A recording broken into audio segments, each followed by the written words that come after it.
Good evening, everyone. We're so excited to have you here tonight. My name is Brenda Peters. I am the immediate past president of the International Dyslexia Association, Northern New England Alliance. We're so happy to have you here for our third annual Read for Parents. Tonight we have special guest, Dr. Glaser, who is our 18th presenter. So we're so excited. So go ahead and put in the chat where you're from. I'm from Londonderry, New Hampshire, but tonight I am in Rochester, New York. What about you? We have Lyme, New Hampshire, Maine, Florida, Iowa, New Jersey. Oh, that's, yeah, Chester, New Hampshire, Merrimack, Vermont. Oh, yeah, someone from Argentina. Welcome. Vermont, Derry, New Hampshire, Rochester, New Hampshire. Excellent. Wyoming. We have people from all over. Well, welcome, welcome.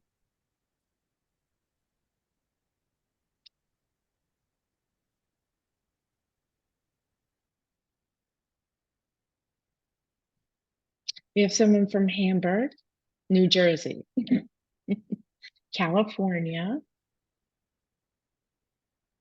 Nice, excellent.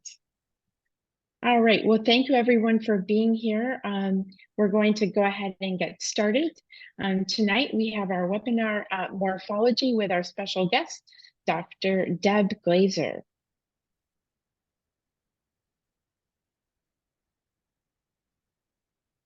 Okay, I am, as I mentioned, Brenda Peters, immediate past president.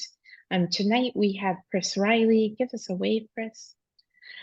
Chris will be monitoring the chat and providing valuable links and discussion links to the topics that are discussed tonight.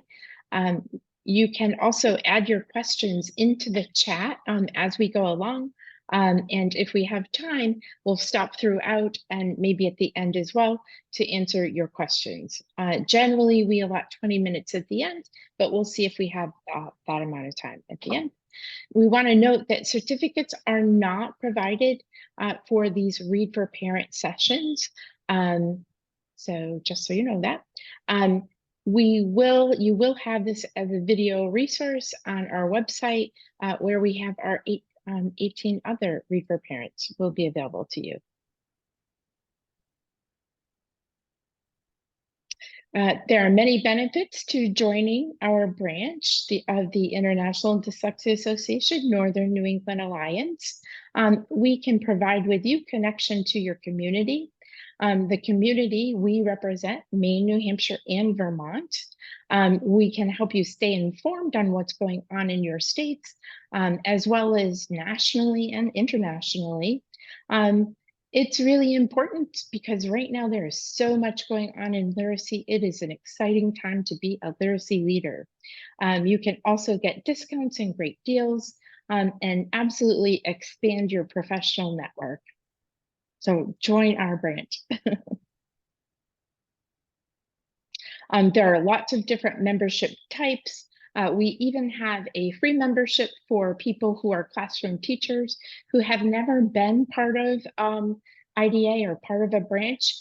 We encourage you to do that. So it's very reasonable and many categories to select from.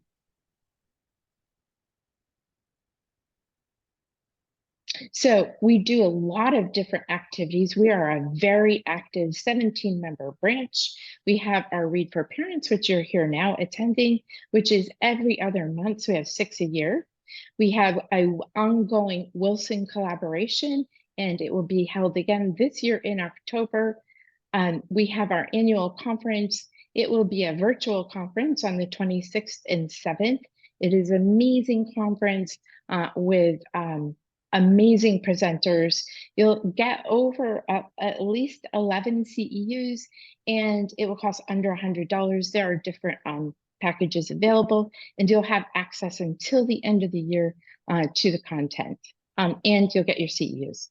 We do have a newsletter that comes out every February and December. And then we also have scholarships available, including for the conference. So lots of reasons to become affiliated with our branch.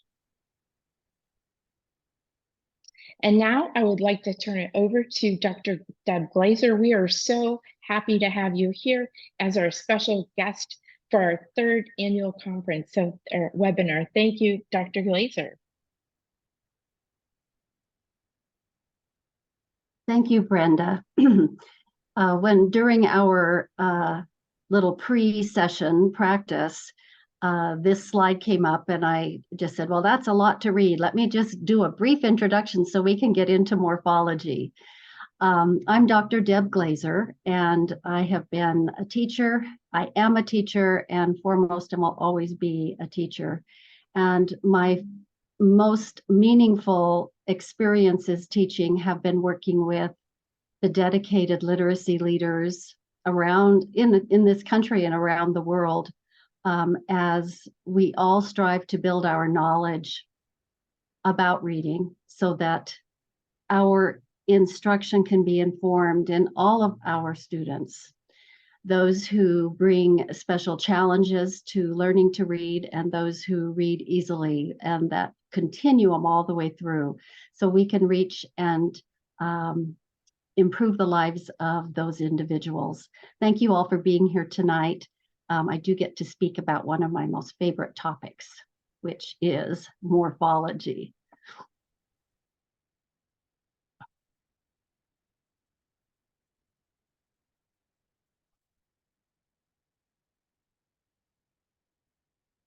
All right, is the screen there? Fellow hosts? It is. Okay.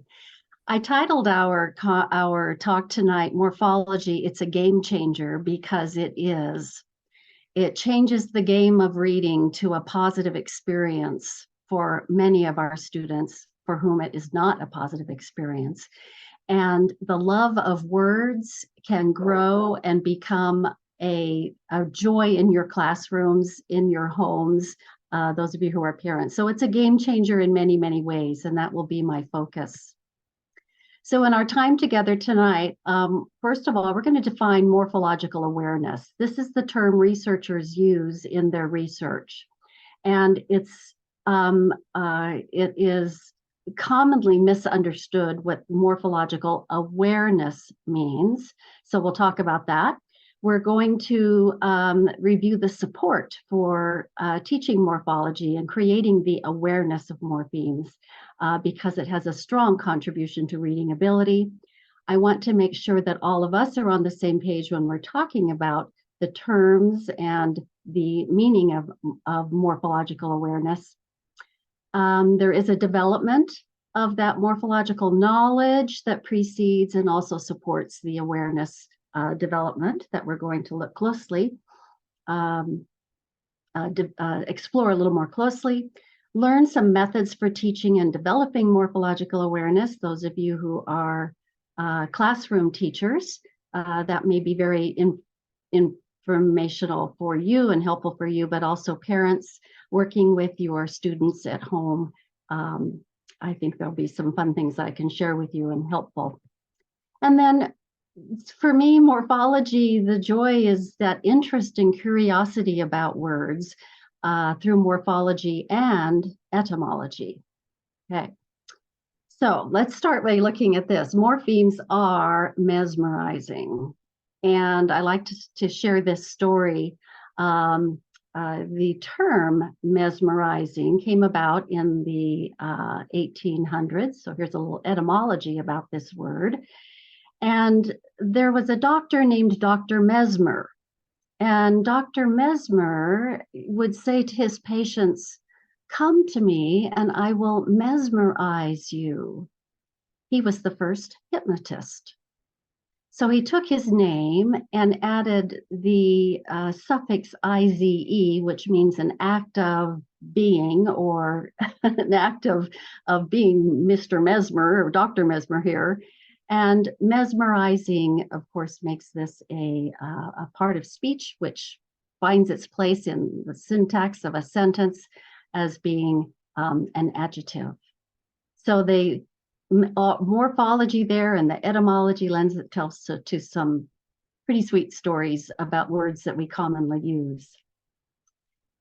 So these terms, the morphological phenomenon of what's happening now in education as a result of amazing research that supports its instruction, let's make sure we all understand that the morpheme is the smallest unit of meaning in a language. The word itself, morpheme, is comprised of two morphemes. Morph, which means form, and eme is a common language term, suffix that is added to a stem. We have morpheme, grapheme, phoneme. It means the littlest unit. So the morpheme is the smallest unit of form, meaningful form in a word, and it can be a word itself. Morphological knowledge is language itself, and now it's implicit in young children who are in a world where language is spoken, and they perceive and store and use that language without understanding the mechanics behind language. And morphological knowledge can also be explicit, so understanding of how words convey meaning.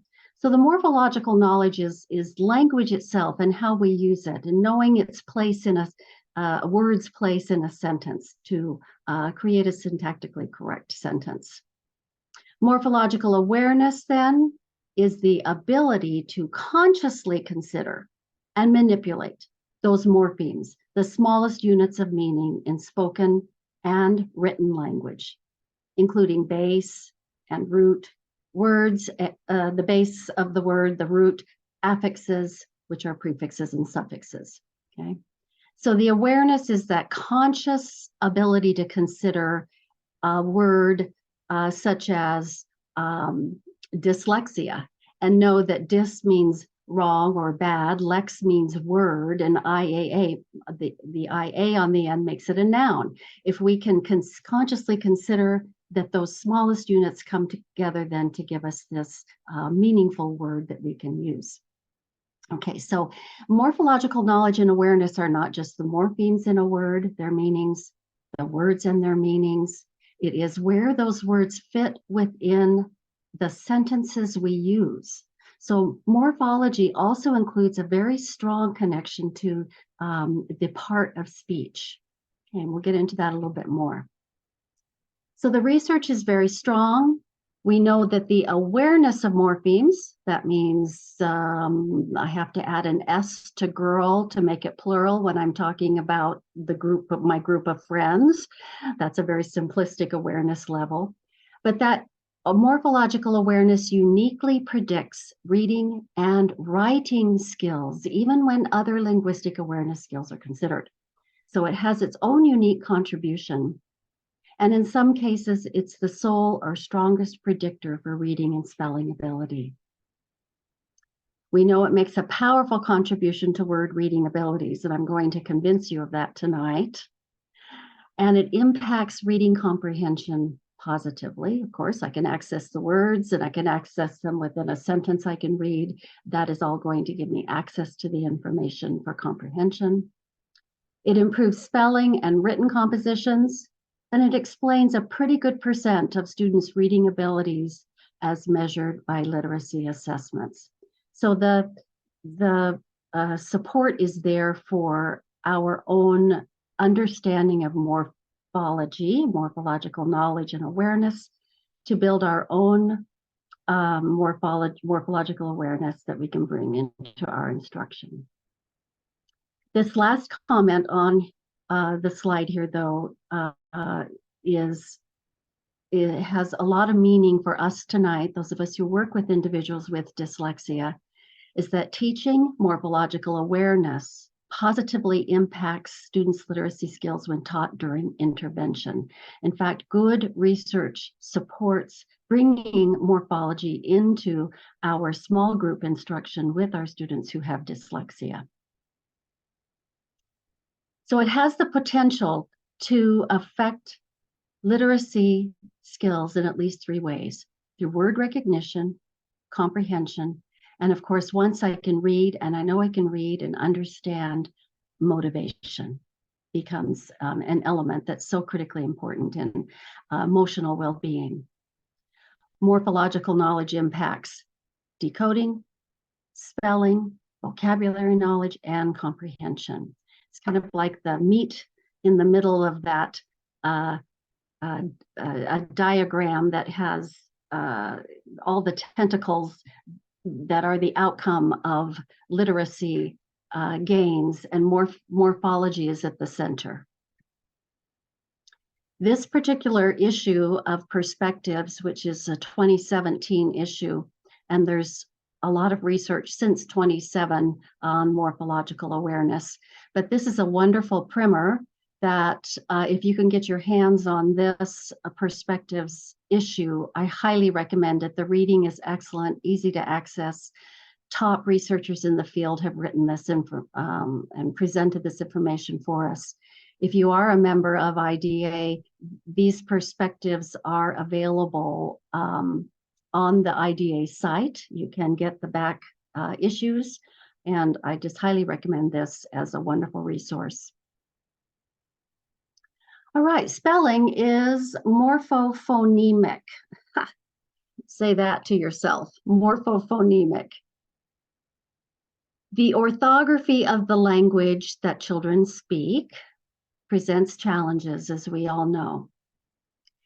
And if we're aware of the morphemes, the sounds in the word itself that we are either decoding or encoding, our awareness, our morphological awareness, assists with finding the orthographic representation for the sounds that are in words.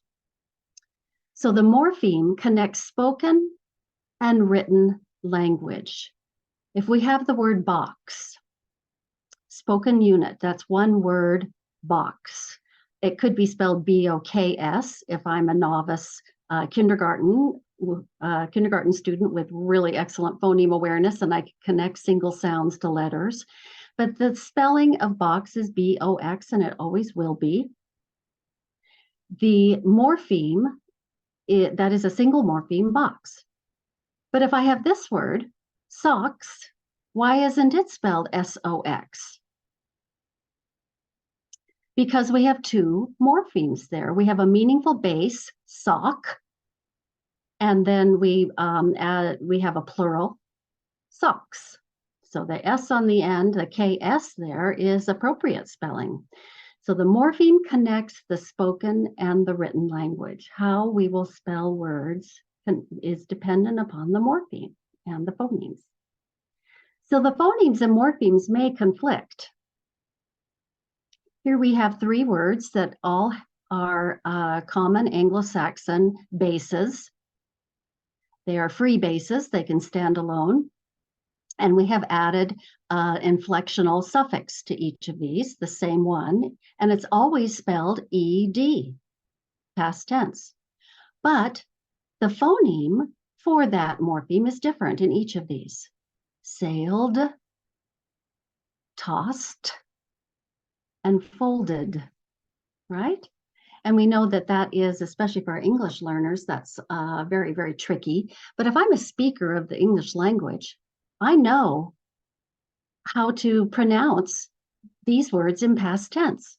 But when I go to spell them, I revert back to the phoneme, and I will spell sailed with a single D on the end until I'm aware or have that morphological awareness of the past tense spelling that doesn't vary, even though the phoneme changes.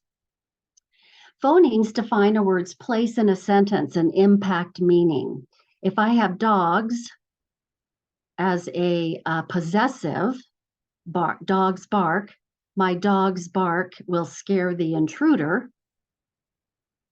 There's a different meaning there than dogs bark. All the dogs bark when it's dark outside, okay? So the morphology of that word defines its place or its part of speech and how it will be used within a sentence. Morphemes provide meaning across words. What do you notice about the spellings within each of these words, which each of these words is a morpheme? What do you notice about the spelling? TW at the beginning of each of these provides meaning in the etymology or the history of these words, that these words all have something to do with two. A nice way to explain the spelling of the numeral two, TWO, to our students. Take them into the morphology, the etymology, and the phonology of those words.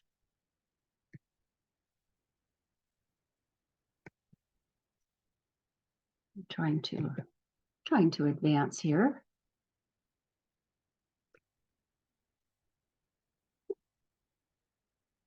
There we go. Okay, so let's take a cram course here in morphology, and I want to make sure that you're comfortable with these terms. So morphemes or morphology in the middle. When we think of morphemes, we have on the left side, we have free forms.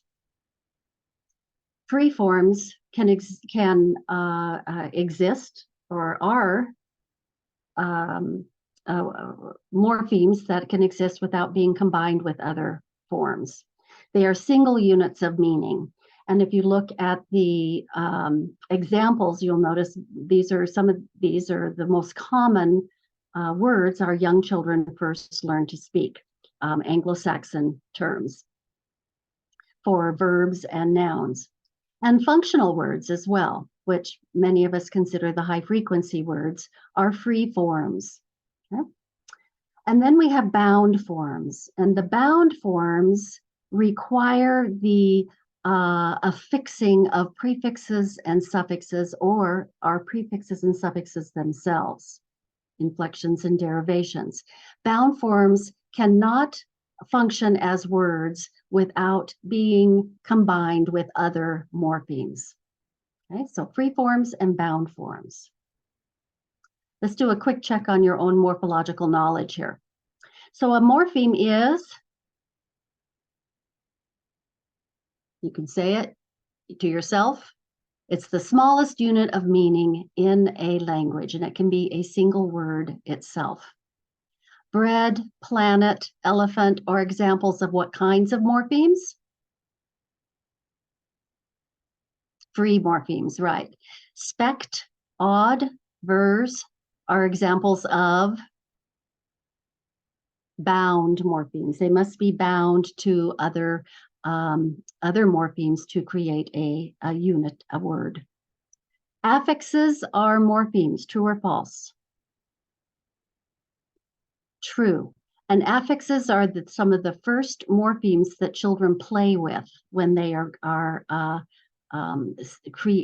it's almost like inventive words. And I'll give you some examples in a little bit with prefixes and suffixes. Morphemes are dependent upon phonemes to give them meaning, true or false? Kind of tricky here. That's very true. If you have the prefix pre and you have the prefix pro, each of those vary in one phoneme, the vowel phoneme, but each of them has a different meaning. So all words are dependent upon morphemes. All words, morphemes are dependent on phonemes to give them meaning. Sometimes we think of phonemes as a singular unit outside of meaning, but overall, the purpose of a phoneme is to give a word its meaning, the combinations of phonemes. Okay, so what kind of suffixes change meaning, but do not change the base or root word class? Those are called inflectional suffixes. Inflectional suffixes are the first ones that our young children begin to bring into their language, plurals and past tense and comparatives. What little child doesn't know take the word big and make it biggest, right? I want the biggest cookie. Well, inflectional suffixes, big is an adjective, biggest is still an adjective. It doesn't change the word class.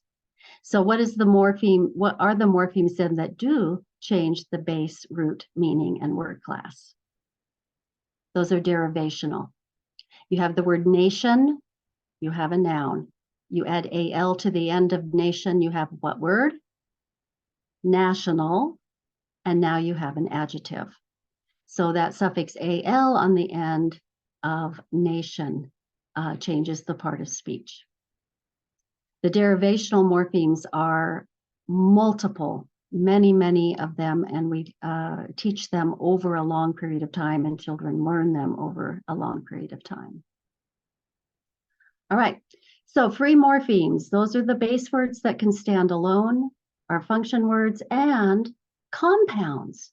So compounds are some of those multiple morpheme words that our children first learn to read and learn about in terms of building their awareness. Backpack is a pack you wear on your back. Those two words come together to make one word, right? Bound morphemes can't stand alone, and they're not free. Those are our prefixes, roots, suffixes, and combining forms. Subject and if all are bound morphemes and need each other to create a word. Same with our ER and EST. Those are bound morphemes, even though those are suffixes. All right, so just a quick review, inflectional and derivational. Those are the suffix morphemes that Ken Oppel has done a lot of research on the knowledge of these affixes as contributing to the morphological awareness in a pretty positive way. So it's typically where we begin with our morphological instruction.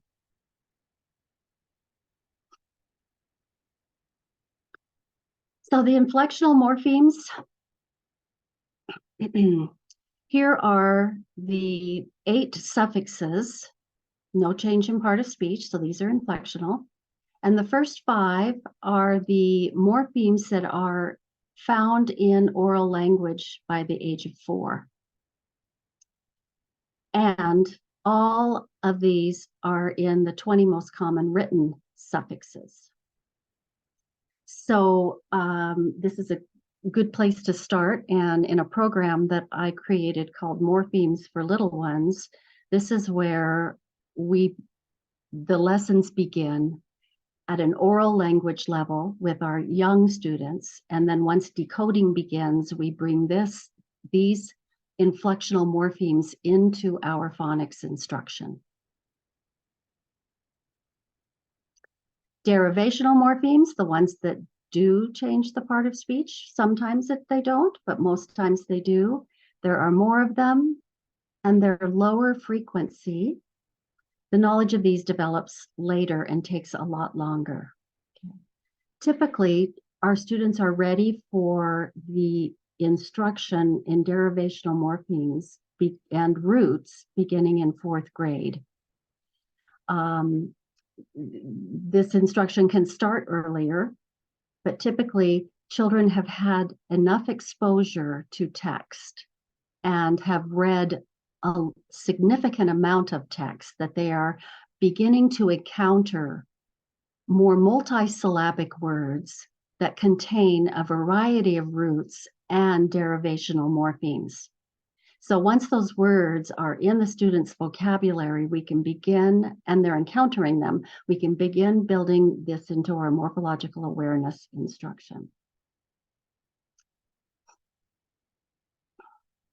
So when we teach affixes, here's a slide that you may want to do a screenshot of, or it will be available for you in the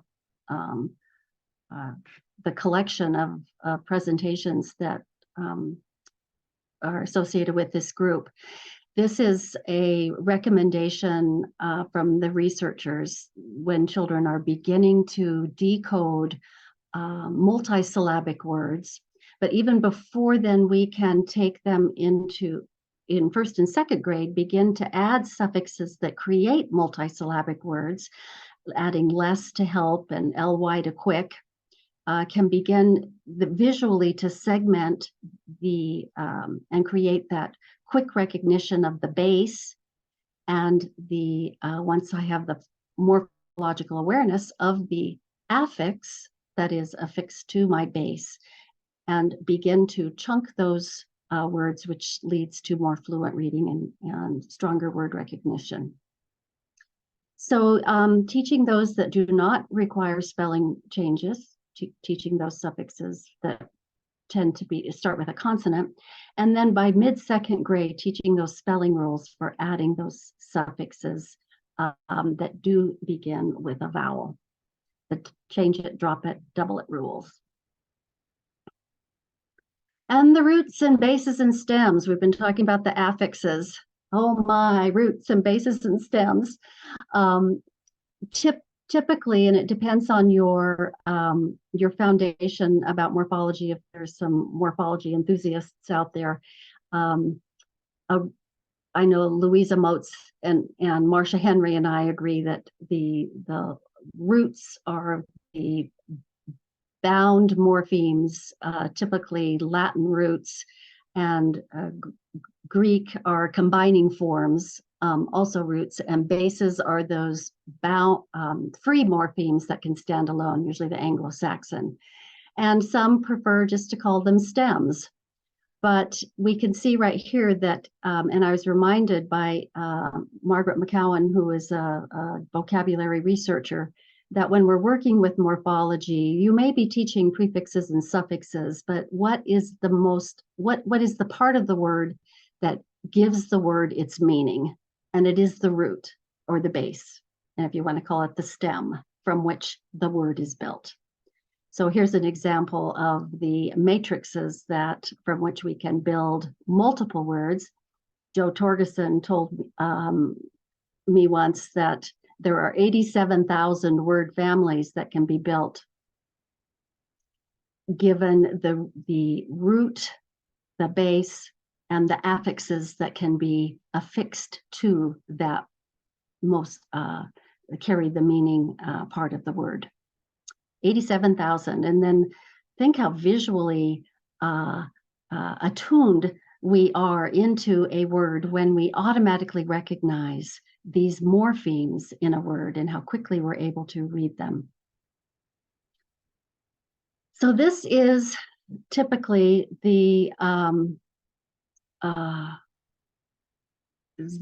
where we notice that the reading really begins to break down for some of our students. And it's a huge leap to move from the single syllable word to a multisyllabic word.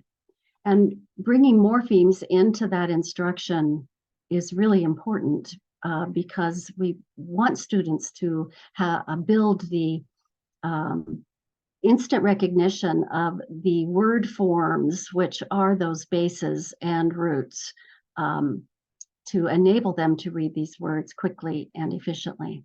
So we begin with teaching the multisyllabic words by putting two common words or bases together and teaching the compound words. Lots of activities and engaging ways to interact with words to teach the compounds. Like backpack and housefly, and then moving to two-syllable words that have two closed syllables together, but they are not free syllable parts, right? Actually, that doesn't even fit because basket itself is one morpheme. Bass is not a morpheme and ket is not a morpheme, but it is a two-syllable word comprised of two CVC components. And then we move to another form of these vowel, consonant, vowel, or closed syllable routines, because those are the first and easiest for kids to learn to read. And then we move into taking the common word baby or other nouns and move into those inflectional suffixes. Babies, past tense, rested, move into the prefixes, un meaning not, and then we move into the prefixes affixed to the Latin roots and the word families that can be built from those basic words. So there is a continuum, certainly scaffolding the word type that we give our students as we begin the awareness of morphemes, morphological awareness in our decoding and encoding lessons. No presentation to an IDA crowd is complete without looking at a brain. This is a reading brain. Left side, biologically wired, language. This is a language brain. Left side, biologically wired for language. And when our students, our children, are acquiring language, these are the centers in a very simplistic way of demonstrating this that contribute to word development in our language and accessing meaning. Every word has a phonological personality, has a phonological composition that must be decoded by the angular gyrus or the Wernicke area. So that decoding processor is one of our oldest and most ancient parts of our brain that has been used to decode our surroundings for survival.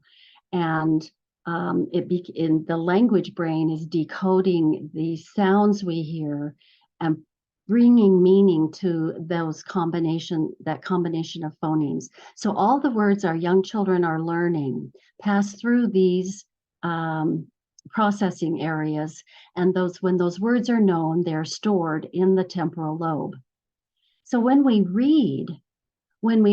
begin the reading instruction, we are bringing in a whole nother element to this language brain that is the visual, and learning letters and combinations of letters that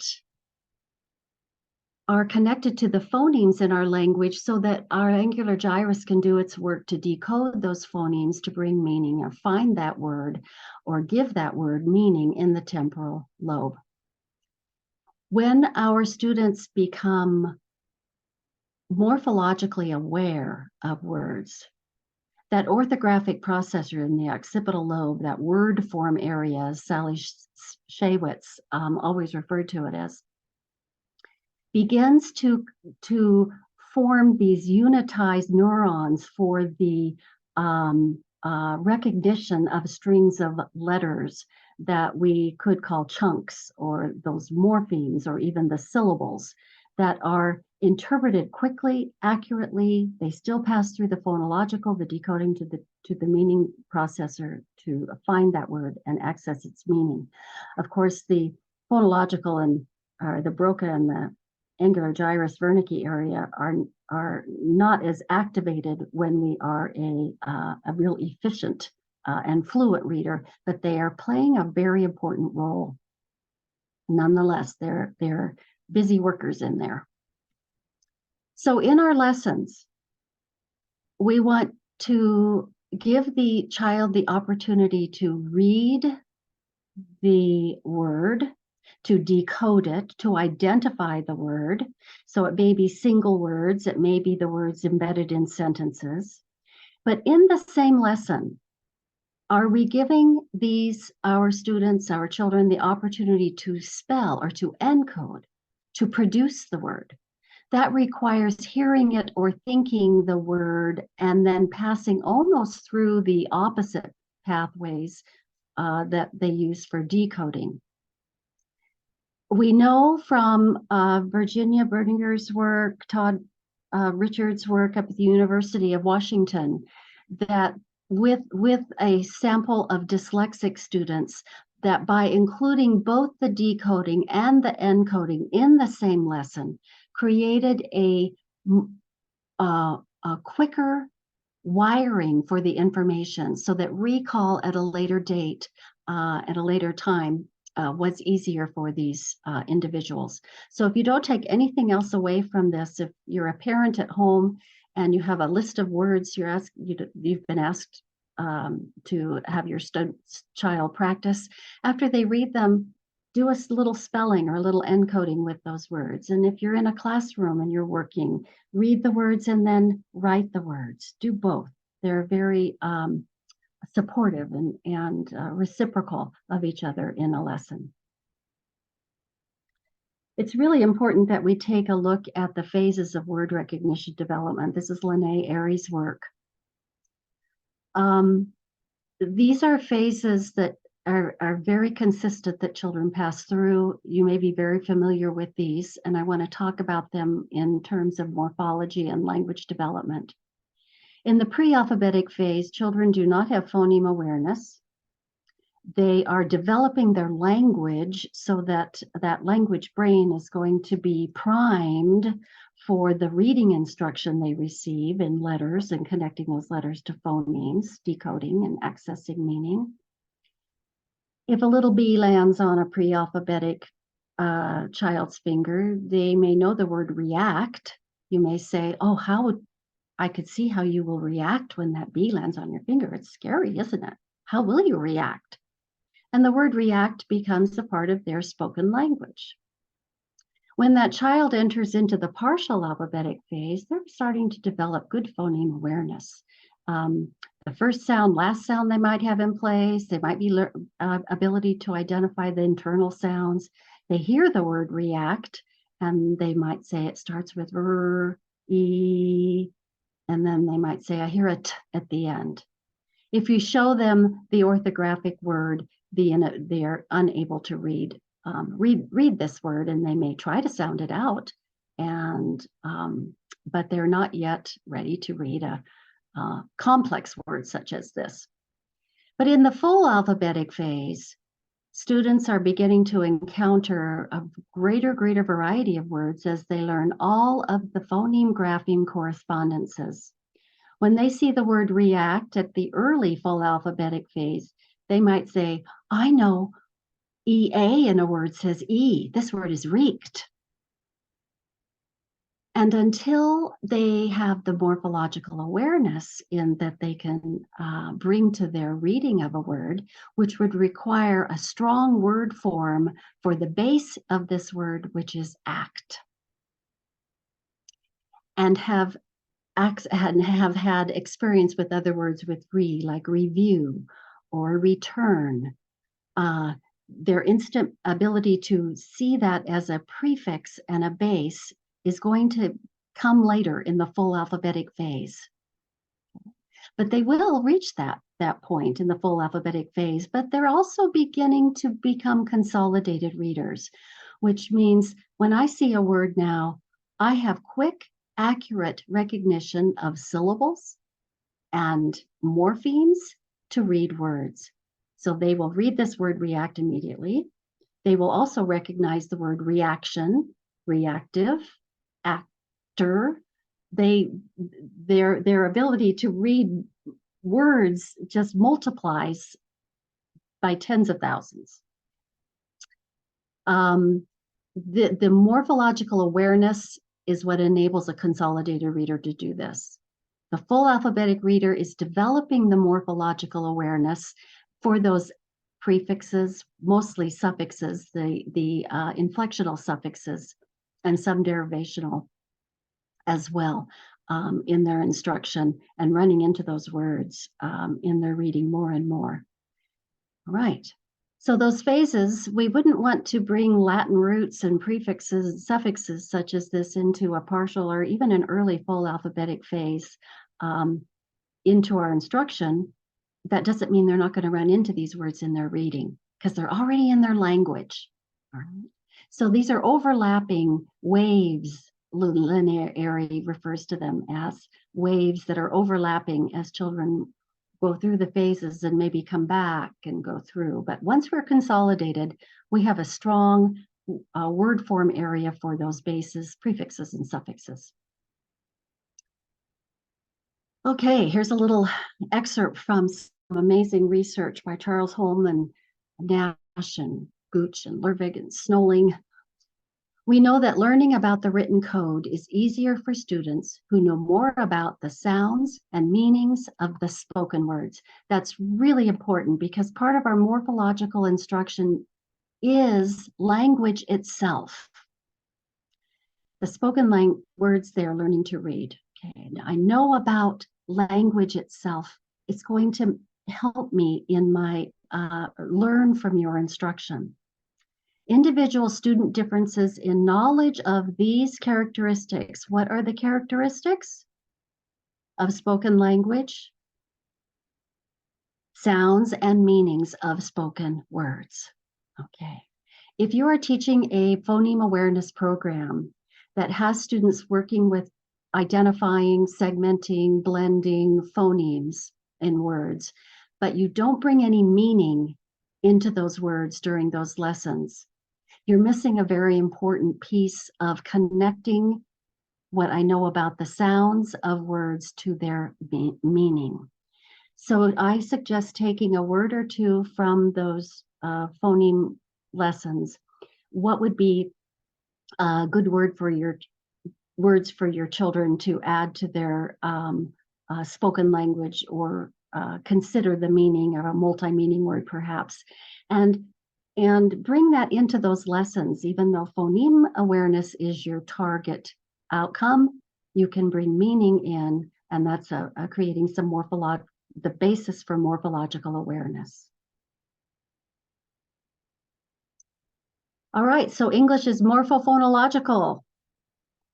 When I know that medic is the base for the word medicine, it helps me know that that in medicine is spelled with a C because of the root. Okay. What about magic and magician? All right.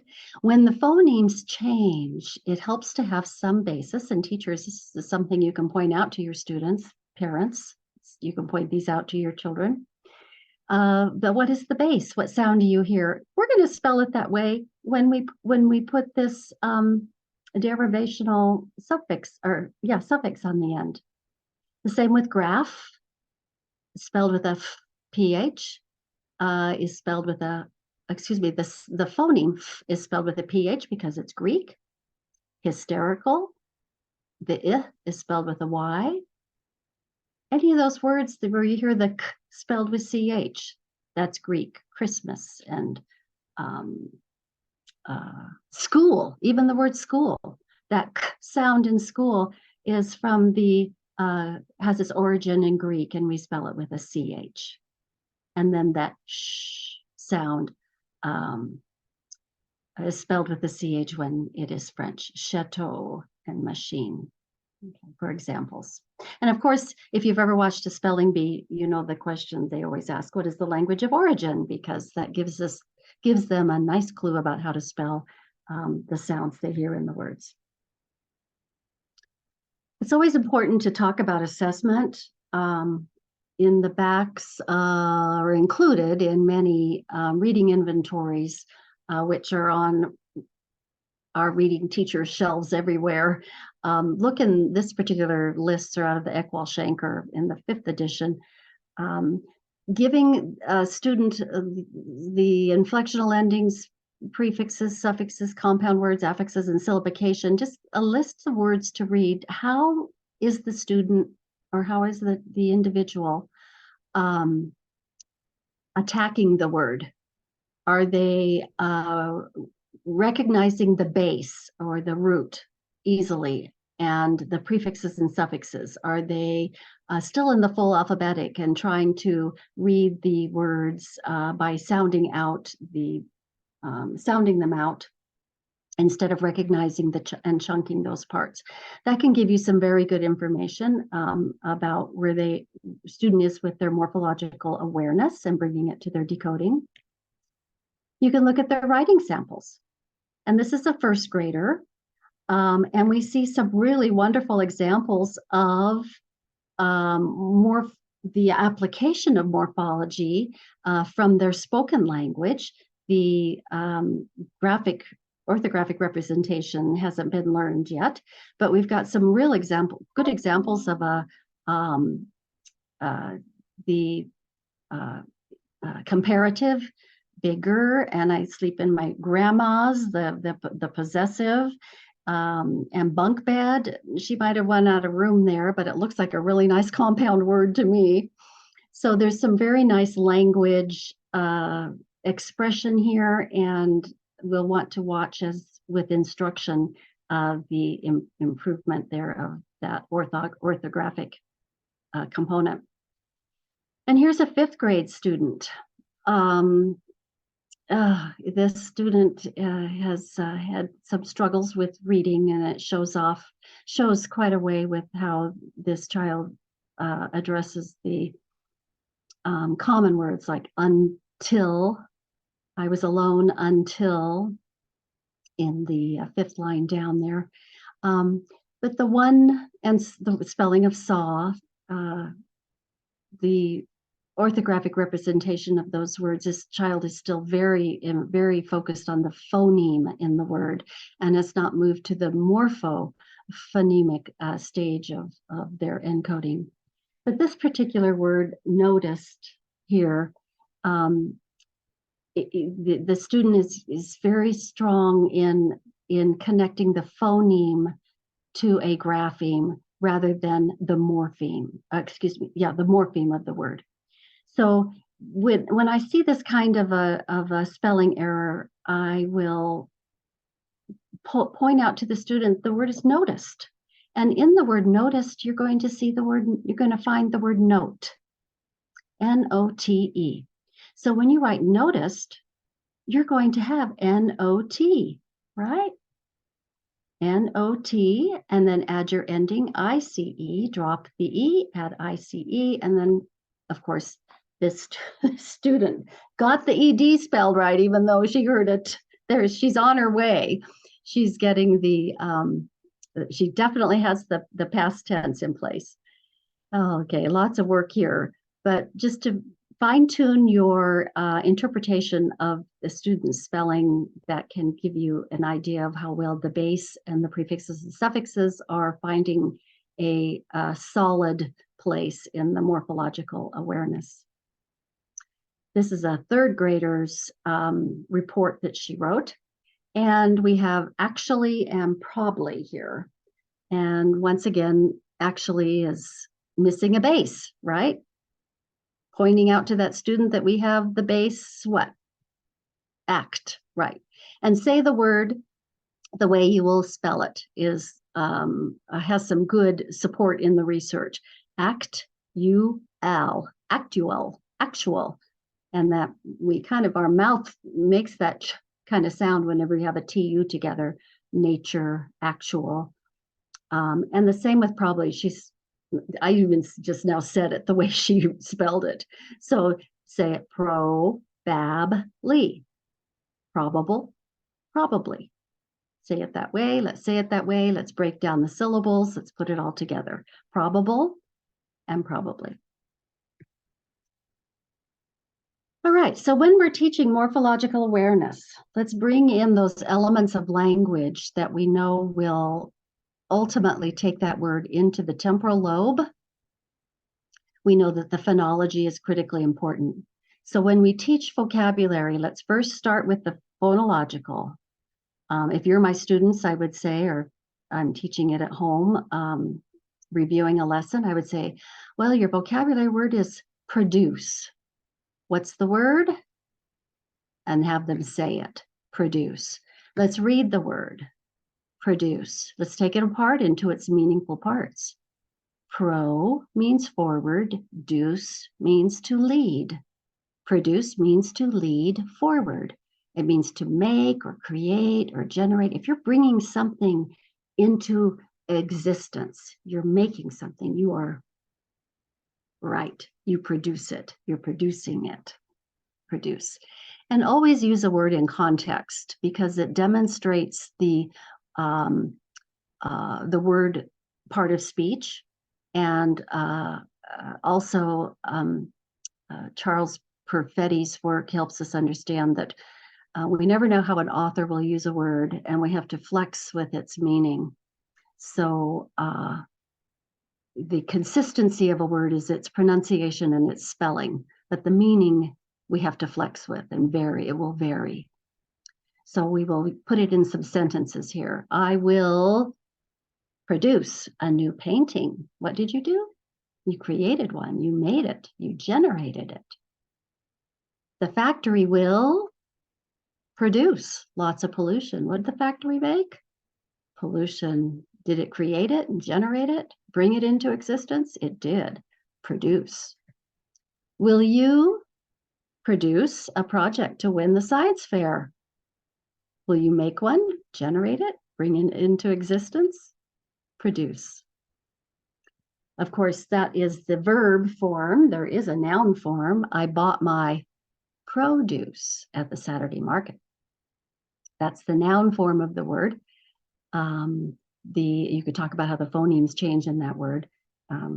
By the way, produce was a word that was created during the Industrial Revolution to differentiate the goods that were brought to market from the farms from the goods that came from the factories. Produce and produce. And then introduce other word families. Induce, to create or to lead in. Reduce, to lead back. And deduce, to lead out. So morphological problem solving, England is a researcher who suggests this. And if you don't do anything else, I think this is a very, very strong activity to do in your classrooms. Depending on the student's morphological knowledge instruction, what you are teaching, have a word posted. Students write it, circle the base, in this case, free base, and underline any prefixes and suffixes. Read the word out loud, jumped, and use it in a sentence. Jumped. Good. As children advance, you might have a word like uncloudy. What is the base? It's a free base. Cloud. What are the prefixes or suffixes in this word? Y, and un means not. So uncloudy, an uncloudy day would be a state of clouds not being there, not cloudy.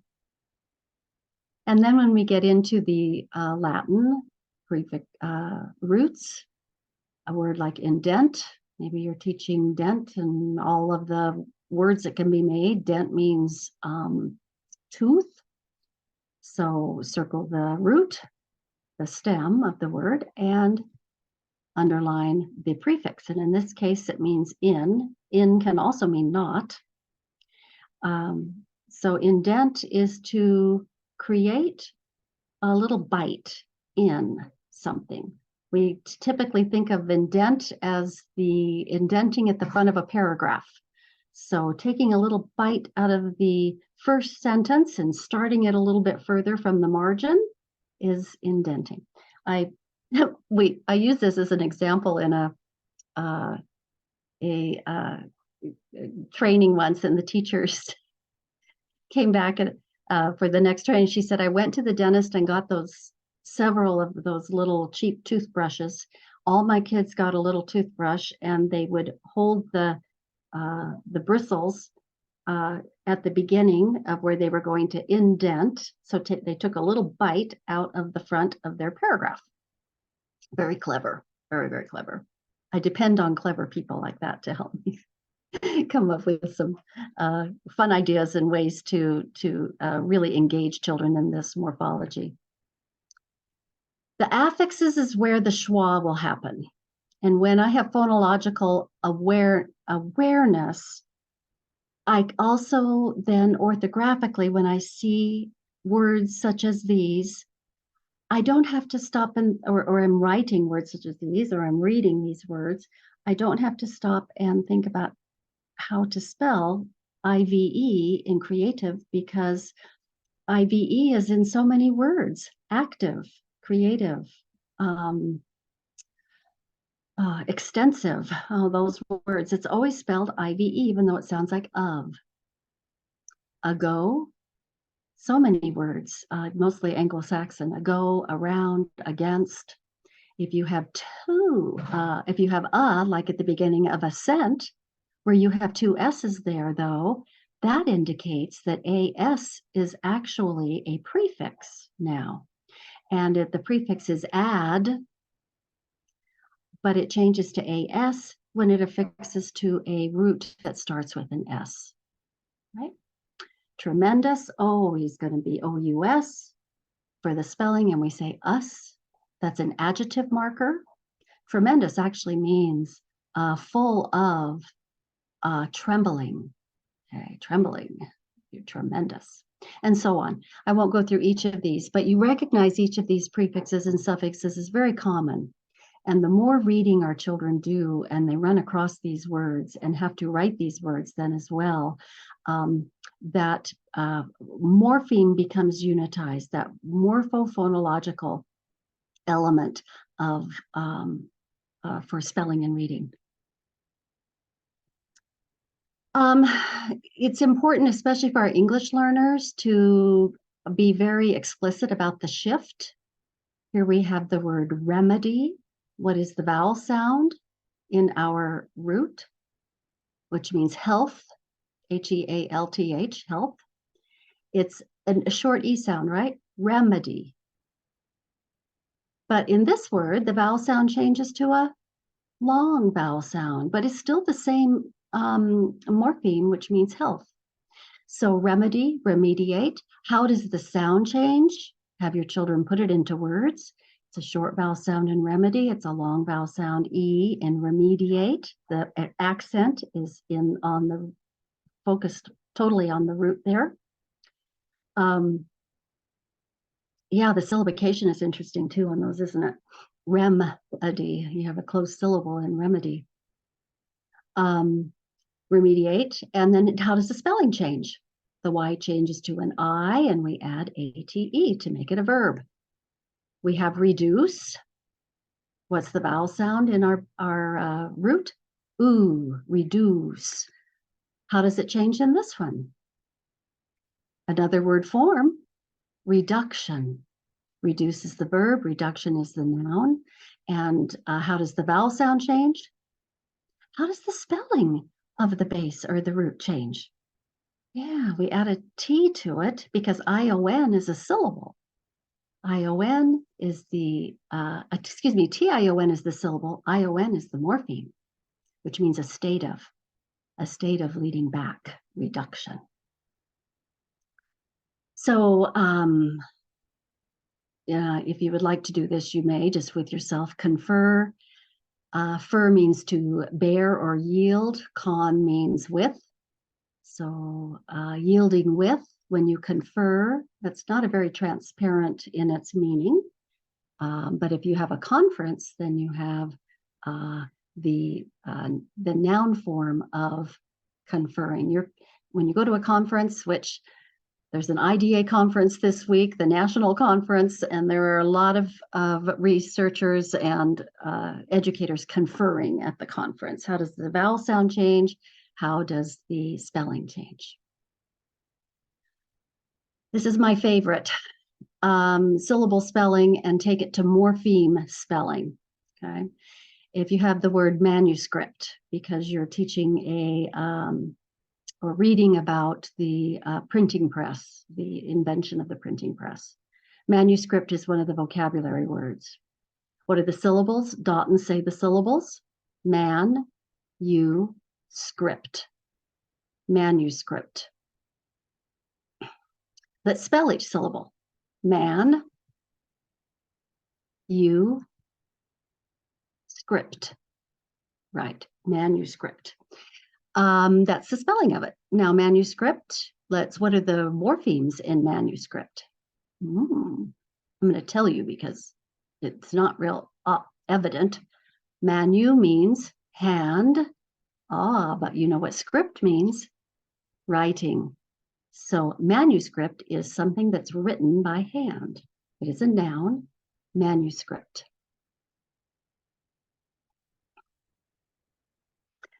Morphological awareness, one of the ways to build that ability to recognize the multiple words within a family that are built upon a stem. And this is typically done with a matrix, but it can also be done with a web. Here's the stem, duct and dus, which means to lead. A collection of prefixes, a collection of suffixes, and what are the words that can be built from these word parts. Duct means to lead. Many, many words can be built. I just happened to glance up at the chat. Catherine Grace is here. Hi, Kathy. You don't hear a schwa in creative.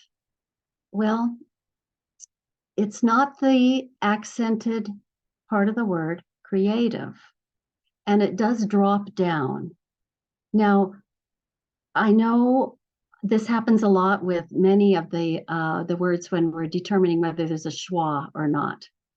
And because orthographically we are so hardwired for IVE, we might say creative, but typically when we're speaking and we say creative within a string of speech, that drops down into the unaccented syllable and it becomes an When we're teaching the spelling of that word, we're going to say creative to give students that hard connection to the vowel sound. Kathy Grace, she's written phoneme grapheme mapping. She's one of my most revered contributors to the field in that area. It's nice to see you here, that you're here. This is, we were unable to get the sound to come through at the beginning when we were practicing this, but I'm just going to show this without the sound. This is a teacher's post. Mrs. Classroom Craziness is the teacher, and another just way to provide the matrix with that morpheme spelling. So with syllable spelling, with morpheme spelling here, the children are taking as many of those prefixes from the bank of prefixes and combining them with suffixes to create their words, their whole word at the end. And then the teacher has them share their words, use their words in sentences, talk about the part of speech. And I just think that that is just another really very, very clever way to use and apply the matrix and strengthen that morphological awareness. Okay, let me go back to here we go. I have written a couple programs. Some of you may be familiar with them. Morpheme Magic for grades 4 through 12 and Morphemes for Little Ones for grades K through 3. And I just want to point out that when we are teaching vocabulary or when you're teaching morphology, these elements of the language brain becoming the reading brain are important to build in a systematic way. So when we introduce the morpheme, have children hear it and say it, and then read it and learn the meaning right away, and introduce those words, then keywords that are examples of how that morpheme can be used. And it's important for the keywords to be familiar words to the students, so that they can begin to build that awareness of those words I've been speaking. There are meaningful parts in there. And then present those words within meaningful text. So there are focus words in the program here that are built into this Connect passage in that order, but teach those focus words first and what they mean. In means, I'm looking at the word inept. In means not, that's our focus this week, and ept means inclined, or you can do it. So if you're inept at something, you're not inclined to do it, all right? It's not something you're going to choose to do. So the first sentence in here says, if you put a paintbrush in my hand, you'll see how inept I am. Do you think I'm a really good painter or not such a good painter? Right, not. In at the beginning of that word helps us know. And then having students write, just like we talked about earlier. Decoding is the entry to the written word, and within the same lesson, ensure that the children reverse that decoding process and have them encode. Write the word, what it means, what are the key words in their morpheme lexicon. You can have maybe vocabulary journals in which you're doing the same thing. Have your students write their vocabulary words. Determine the syllables, determine the morphemes, the meaning, and then use those words within sentences. Always have children write with their hand, with a pencil, write. It's all the way through the elementary levels. That continues to be a very important element to build those neurological wirings for the information. Oh, that's interesting. And then for the younger students, when we're developing the morphological awareness, explore the morpheme that you are teaching. In this case, it happens to be the suffix ness, but explore it through the phonological features of the word, and then how the word can be used and attached to a base. It's important when we're first teaching these suffixes to attach them to those unitized morphemes that are bases, that are those free morphemes, mostly Anglo-Saxon. Those are the first words children will be reading, and you can see on that word bank on the side there, those Anglo-Saxon words. So explore the meaning of the morpheme, what it sounds, how we use those words. The word sweetness is used in a different way than sweet. Within the sentence, and then explore the orthographic spelling, and then have children write the words, and lots of language activities, and connect the words to the classroom. And don't forget to review and practice. Reviewing is over.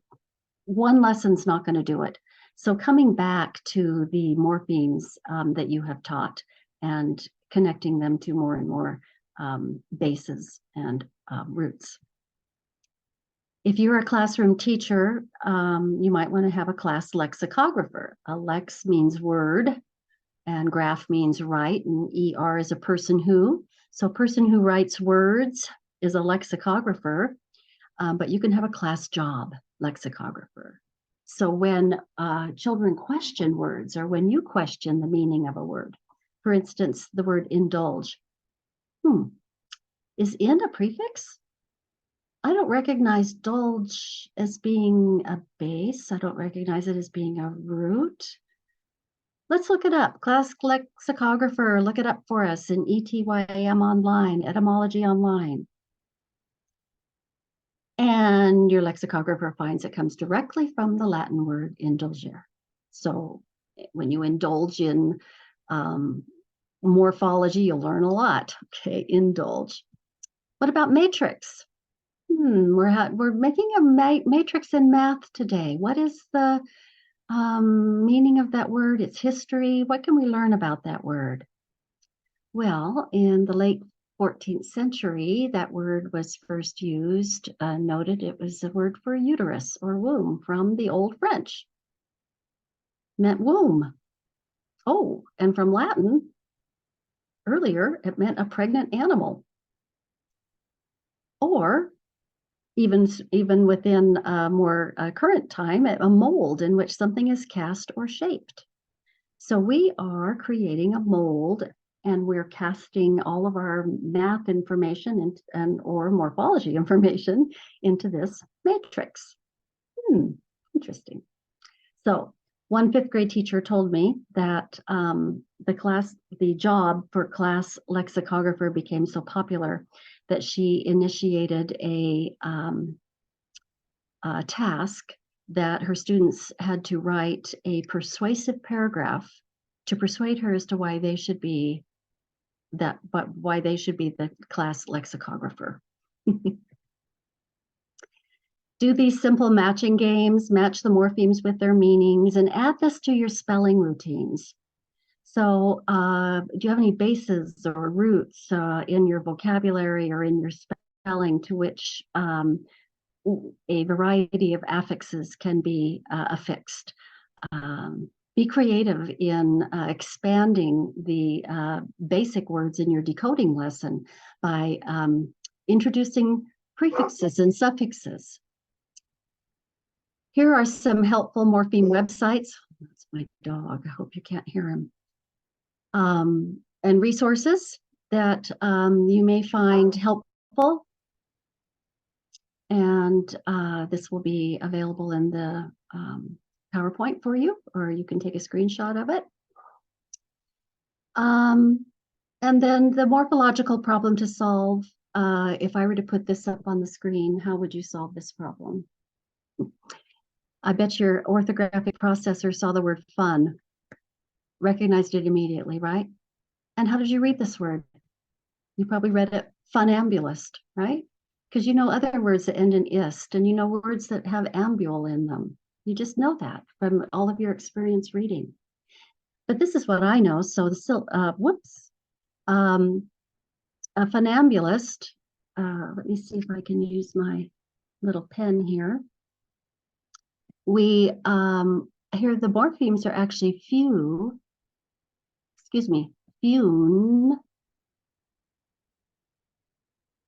ambule, and ist. And fune is, it's pronounced fune, not fun, because it's from the French for rope. Ambule means to walk, and ist, circle all those, is one who. So a funambulist is one who walks on a rope. A funambulist.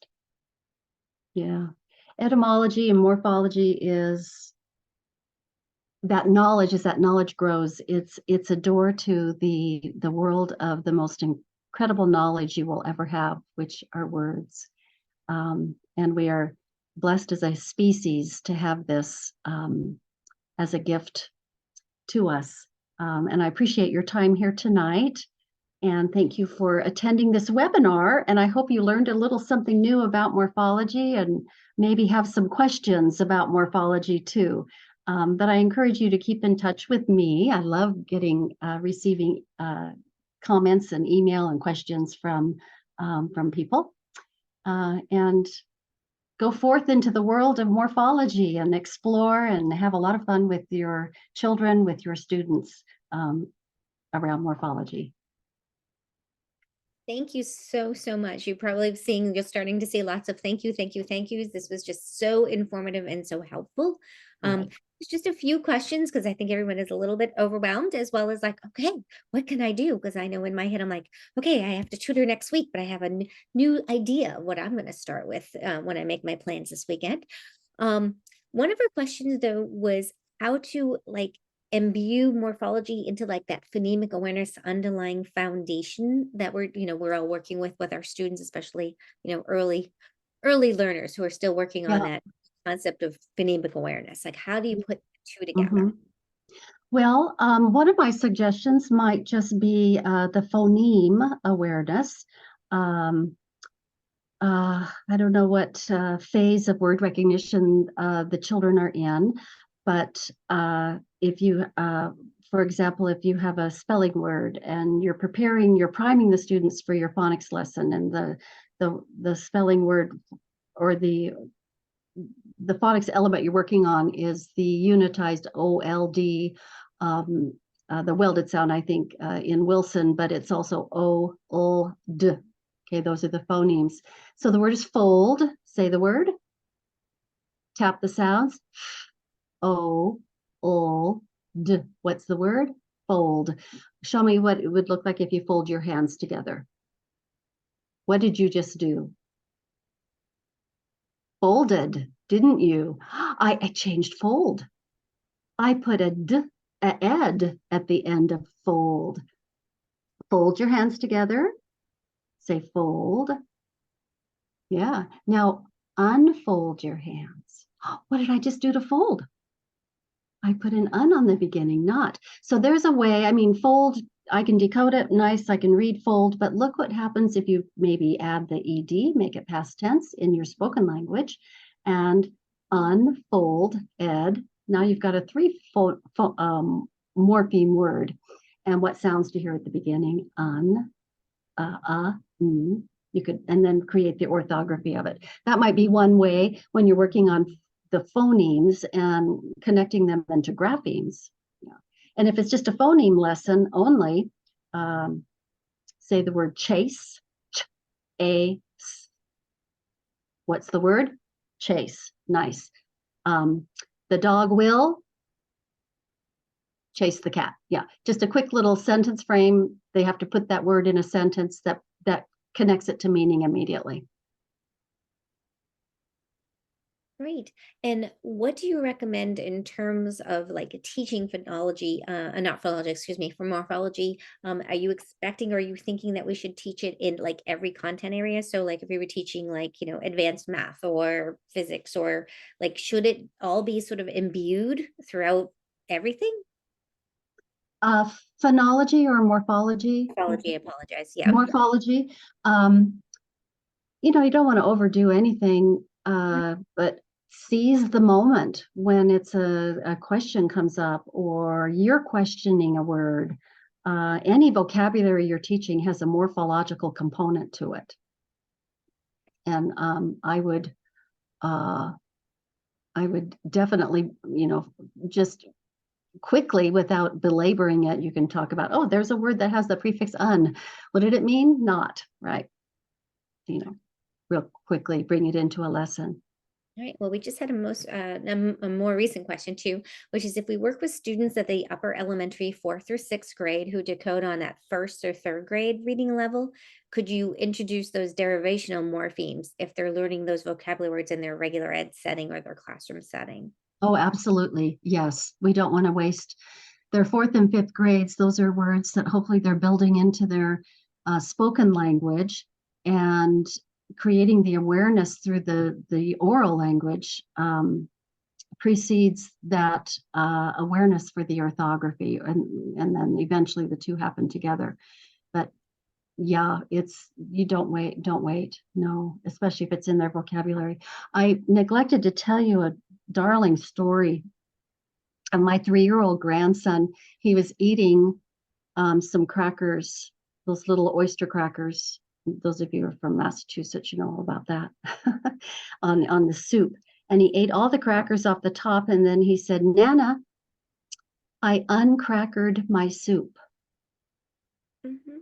And what an indication of morphological knowledge, that spoken language. He's primed now for building the morphological awareness that will come when he begins to read.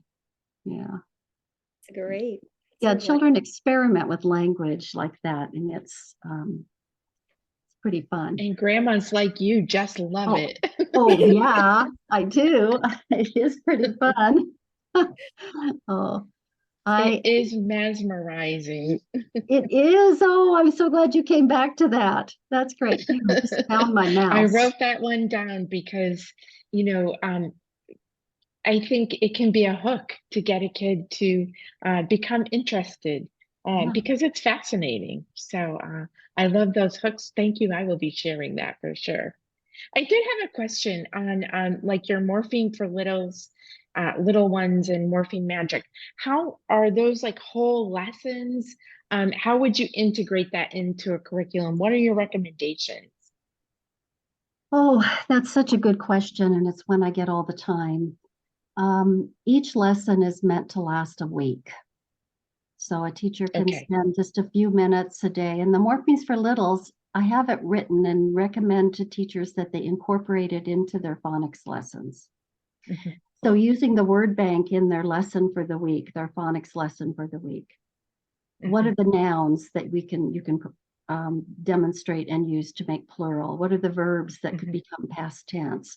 Do you have any adjectives that you can verbs that you can add, or excuse me, nouns that you can add less to, you know, depending on what the target morpheme is. So it's not meant to be an extra 10, 20 minutes because teachers don't have that, but how can this be integrated into your vocabulary instruction? How can this be integrated into your decoding and encoding lessons? That makes a lot of sense. I really liked the where they filled in the blank. I think that's very powerful. And I think kids really like it.